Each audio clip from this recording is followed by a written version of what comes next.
Hey YouTube, it's Erin, and I am the Handbag Housewife, and I'm back again with another video. Today's video is going to be an epic unboxing. Oh yes, I threw that word out there, epic! This is another one of those unboxings that I just feel like is super special, so I'm gonna call it epic. And I felt like it was so epic that I boxed it up in a Louis Vuitton box just for you, because the box it came in was kind of boring and kind of brown, you know, the typical FedEx box. I wanted to have something special to unwrap with you. So what, may you ask, is in this box? Well, this particular item traveled a long circuitous route to get to me, and I'm going to tell you just a little bit about that because it's kind of an interesting story. But it's not completely my story to tell. You're going to hear the whole thing from another YouTuber, and I won't mention her name because I want you to find it on your own. Maybe later on I'll link the video down in the description box, but for now, it's just going to be story time. I do want to point out that my nails are in a state of distress right now. I had 2 of them fall off last night, and I'm waiting for my Kiara Sky dip polish to arrive from Amazon. It was supposed to show up yesterday, and of course it didn't. And so I tried to put gel nails on those 2 nails. Well, that was an epic fail. I am good at dip nails, but not at gel nails. Apparently it was a hot mess. So right now I'm going to have 2 fingers without nails, and we're gonna go with it. So let's go ahead and get into this box so I can show it to you, model it, maybe do a little bit of comparisons, all that jazz. So without further ado, let's get into the box. I made it, I think, somewhat easy to get into, just because I don't want to have too much to challenge me this morning. It's kind of a slow day. Opening up the Louis Vuitton magnetic box to find a Louis Vuitton dust bag inside. This bag actually came with a Rebag dust bag. Oh yes, it did. And not a Louis Vuitton dust bag, which I was a little disappointed about, but that's okay. I think I might have 1 extra Louis Vuitton dust bag, so I have her covered. Literally and figuratively. So here we go. This is my first piece, hence the term epic, of Louis Vuitton giant monogram in the empreinte leather. And it is the favorite, the redesigned favorite, not the MM, the NM, the favorite NM. And it comes with 2 straps. The one that you see here, which can be snapped to be a crossbody or a shoulder strap. I call them snappy straps. And then it also comes with a removable chain strap, which I tucked inside because I just am like that. I like my chain straps to be tucked away inside the bag so they can't scratch the metal on the outsides of the bag. So one of the really cool features about this bag is it has 2 D-rings. You can see there's a top D-ring and a bottom D-ring. I haven't quite figured out whether or not it is good to clip the chain strap to the top or to the bottom. I suppose if you were going to use the chain strap as a shoulder strap, it would be better to strap it to the top, but I don't know. I had a little bit of difficulty removing it from the bottom clip because I think the bottom clip is a bit wider than the top clip. You can see bottom versus top there, I think. I think the top one's a little bit skinnier, which makes removal of this little tiny O-ring a little bit easier if you do clip it to the top. Let's just test that theory. You basically open up the ring. I think, and I'm getting really hot just doing this here on the camera, you guys have me all embarrassed, but I think it's the same hardness either way. You see it gets stuck right there. It is removable. I have removed it, but I think the key to it, if anybody out there is having trouble removing this like I am, you remove the actual chain and it takes a little bit of force to get it off. And then you can easily slide off the O-ring from that point. Whew, I'm hot. So voila, I've got it removed. I just exposed you to my horrible fingernails once again. I'm sorry for that. So you kind of just have to pull on the chain to get it out of the ring, and then you can remove it from the O spring ring, as I like to call it. But I do think, based on how it hung once I pulled it out of the bag, that I'm going to end up using this on the bigger of the two clips because it didn't really drape very nicely. And that's primarily how I'm going to use the chain, as a draping chain. So there we go. I have her clipped now to the bottom of the two. It definitely hangs better on the bottom. That was a whole science experiment to figure out if it was better hanging on the top. And if you do get one of these bags and you feel like you just can't get that darn chain off, the secret, I think, is to go ahead and remove this O-ring from the top link, and then it's much easier to get it off of the link on the bag, or the D-ring on the bag. But let's go ahead and take a tour of her. She is very petite. I mean, I don't know if you can tell, but it's not a very big bag, but it is a deep bag. It's a bit bulbous, but it does get narrower up at the top. And so it does hang really nicely on the body. Now I have kind of a twist, not a Louis Vuitton twist. Oh, I wish, but I have a twist to throw in here as far as straps go. As I'm sure you might be aware, I am a strap lady. I have a couple straps to play with this beauty. But before we get to that, let's just look at all the details. So when I looked at this bag on Rebag's website, I did notice that the flower alignment is very good on the front of this bag. You can see that the sticker is still on the bottom part, and the top part is like pristine. The lock may sit just slightly off kilter, but the flowers are lined up so perfectly, it didn't bother me. And so I went ahead and jumped on it. The other thing I noticed is it seemed like this bit here wasn't lined up perfectly under the LV, but it's just because of the tension on the leather. I think that'll change over time, because if you do push that up against, it is like perfectly aligned underneath that LV. So that is your tab to open the bag. And so here we have her opened. I like that the flower detail is centered there on the underneath side of the flap too. Gives you something pretty to appreciate when you open up the bag. Inside of the bag, you have one long slip pocket and then just a big open space. Now, I may end up getting a insert for this bag. I haven't figured it out yet. I don't think I need a base shaper because it is structured. The pleats, I believe, help with that. But you can see when I squeeze it, it's not like collapsing. I mean, it does move and it will mold to your body a bit, but it's not smooshy gooshy like a Fendi baguette would be. But it is a Fendi baguette type shape, which I love. The thing about the Fendi baguettes I don't love is how squishy they are with absolutely no structure at all. This bag is now 100% empty and it still has its structure, and I can squish it and it bounces back. That is what I like in a bag. I don't want it to be rigid. I mean, I have some rigid bags. It's not a terrible thing to have a rigid bag, but I like it best when they mold to me just a bit. So this bag's checking off all the boxes so far.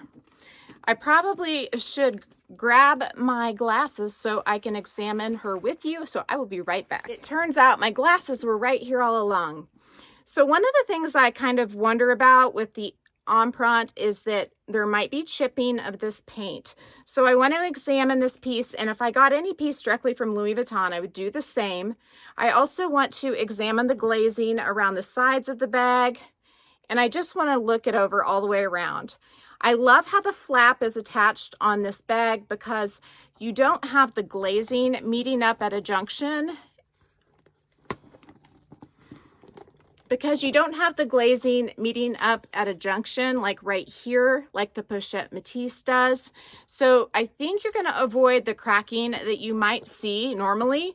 Where the flap is swinging open, the bend of the glazing is a much more gentle bend than it would be if it was right here. So they got that right with this bag. The color, I think, is pronounced tourterelle, or turtle dove in English, and it's sort of a grayish taupe, but I would definitely say it leans more on the taupe side of the world. Before I got this, I actually reached out to one of my sales associates and asked her if the color was the same as my Gallet Capucines bag, and she said it's very similar but not exact. And for me, I really think it's pretty much exact, except for the fact that the pebbling on the Tyrolean leather on this bag is different than the pebbling on the empreinte leather on this bag. So let's put that to the test with the strap. So if you look at the strap of the Capucines up close, you'll see that the pebbling is different than the empreinte leather. And it's also a much more expensive leather. Although, to be honest, I mean, I think they both feel really good. In fact, the empreinte leather has a bit of a sheen, and it feels slightly better, in my opinion, than the Tyrolean leather does. The Tyrolean leather, to me, just feels a little bit drier because it doesn't have that sheen to it. And I think that's just the nature of the leather. So let's go ahead and try on this beauty while I have her here and I have you here.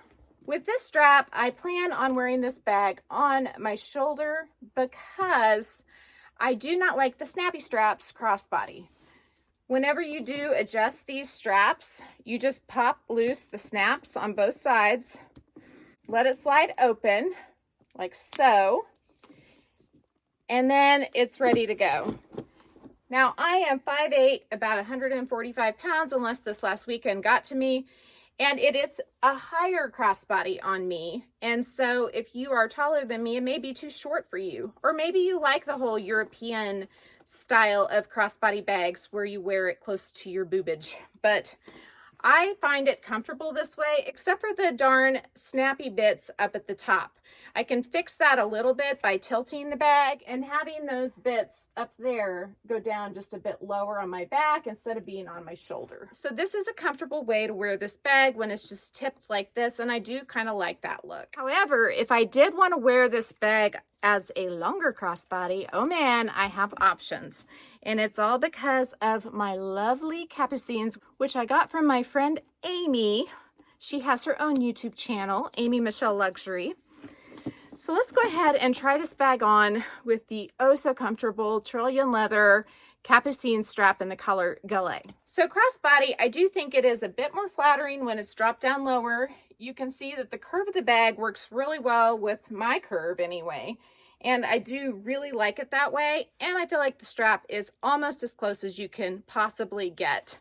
I don't think you'd be able to get a non-Louis Vuitton strap in a closer color match or a closer pebbling than this offers me right here. And so I do plan on using these together for sure. And because that strap worked so well with this bag, I thought, why not try my Speedy 20 strap on with this bag? You could wear it on either side, but I do find it more comfortable when the Louis Vuitton is written on the top. And I like it that the Louis Vuitton is sort of a contrast to the pattern of the giant empreinte monogram. So that is another extremely comfortable way to wear this bag. And I think that the taupe colors in the strap that goes with my Speedy 20 just work magic with this bag. What do you guys think? Do you like it? Which strap's your favorite? The other awesome thing is this is the chunky strap by Louis Vuitton that I can use with so many of my bags. And as it is removable, I can just swap it around, and I love to do that. So let me show you how the bag looks on my shoulder with the chain strap. It is a great length. It is higher up than the leather when it is set on the shorter setting. And actually, because of that, I think it works better than the leather as a shoulder, just slightly, because it's hitting me right in the curve of my body. So now for the story time at the end of the video. I do have more to show you. I do need to show you what fits. I have the favorite MM in the old style that I can compare this bag to, and that would be this beauty. Both of these are fabulous bags, but there are a myriad of differences between them. They are not the same really at all, other than that they have a magnetic flap closure and one pocket on the inside, and they come with a chain. Other than that, they're pretty darn different. So the story on this bag is, in the most recent VIP releases last Tuesday, one of these popped up for sale and I hearted it. Then I went to Louis Vuitton's website and realized that that one, which was listed in great condition, was priced I think $400 and some above retail. So you do have to watch that with these resale sites. Sometimes they price things above retail when those items are currently available on the retailer's website for a lower price. Now, you may find that that's nice with Fashion File because you can do a payment plan of sorts. And I guess with Rebag, you may be able to do Klarna or Pay in 4 or something like that that you may not be able to do with Louis Vuitton's website. But if you're just looking to purchase outright, I think it's crazy to pay more than what the Louis Vuitton website has the item listed for. So I just did a quick search for the favorite NM, which is the new model, and I found that there was another one available, which was this one, listed in excellent condition. And for Rebag, excellent essentially means new. There are almost no bags on their website that are listed as pristine bags. So this bag was essentially in new condition. I looked it over super closely. The only thing that I saw was that maybe the lock sat just a hair off. I mean, just a microscopic hair off. But it is gorgeous in pretty much perfect condition.